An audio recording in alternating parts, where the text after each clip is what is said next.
Very shy, she just doesn't want to come in front or ask it herself. She says her question is about will of Allah. She says, I keep hearing everything is the will of Allah. Whatever happens is the will of Allah. And they say that everything is written already. So then where is the freedom of choice? When Allah gave me freedom of choice, whatever I do, if anything happens, they say, oh, this was written and it's the will of Allah. Then she also says, even with Adam and Eve, similar happened, and if you could explain, if there is so much, everything is written down, then what is my freedom of choice? Sisters asked a very good question, very important question. That if everything is the will of Allah, then where is the freedom of choice? And this is a question not only asked by non-Muslims, even asked by Muslims. It's talking about qadar. That if it is mentioned in destiny, that I'm going to rob, and if I rob, who's to blame? Allah is to blame. If it mentions in my destiny, I'm going to commit murder, and I commit murder, who's to blame? Allah is to blame. So where is the free will? So if it is the will of Allah, or if it's mentioned in the destiny, I'm joining both together, then where is the free will? The reply to this question is, it's compulsory that every Muslim should believe in qadar, but you should understand what is the meaning of destiny. For example, if suppose in a classroom, there are 100 students, and when the teacher teaches the students in the classroom at the end of the year, before the examination, the teacher predicts that this student, he will come out first class first. This student, he will get second class. This student, he will fail. The teacher predicts why? He knows that this student is very studious, always does homework, does extra studies. This average student, second class. That student, goes for movies, doesn't do homework, misses the class, predicts that that student will fail. Now once the examination takes place, after the results come out, this student gets first class first, this student gets second class, that student fails. I am asking you a question. Can the student who has failed, can he blame the teacher that because we have predicted I will fail, I have failed? Who's to blame? The student or the teacher? Who's to blame, the student or the teacher? The student. The teacher predicted. Who's to blame the student?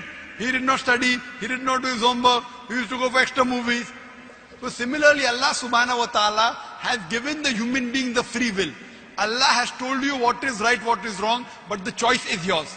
For example, if you come at a crossroad, there are 4 roads, A, B, C, D. You can choose any. You choose road C.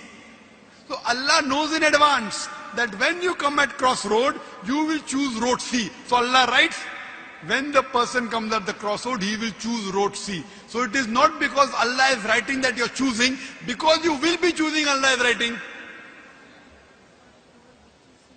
It is not because Allah is writing that you are choosing road C. It is because you will be choosing road C. Allah is ilm-e-ghaib. He has knowledge of the future. He writes in advance. After you choose road C, you come at another crossroad, 5 roads, 1, 2, 3, 4, 5. Like after you pass the 12th standard, you can become engineer, you can become doctor, you can become businessman. You choose to become a businessman. Choice is yours. But Allah knows in advance that after you pass standard 12, you will choose to become a businessman. It is not because Allah is writing that you are becoming a businessman. Because you wanted to become a businessman, Allah is writing in advance. And what you understand here, that if Allah wants, He can easily change it. For example, if in a classroom, in the mathematics examination, the teacher gives the paper 2 plus 2 is equal to how much? Now why she is supervising, the student writes 2 plus 2 is equal to 5. The teacher will not correct, the teacher can correct. But if the teacher corrects, you will say the teacher is unjust. If teacher says, don't write 5, write 4. All the other students will, this is an examination. Why are you interfering? So if Allah wants, He can change.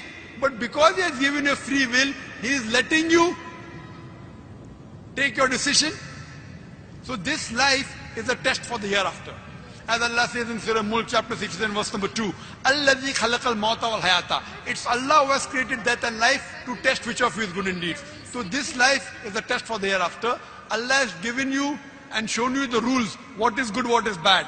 Then He's given you a free will. It is your choice. Allah does not interfere in your free will. He can if He wants. The Quran says, not even a leaf can fall without the permission of Allah. So whatever happens, happens with Allah's free will, but the decision is yours. And based on that, you will be rewarded or punished. Hope that answers the question.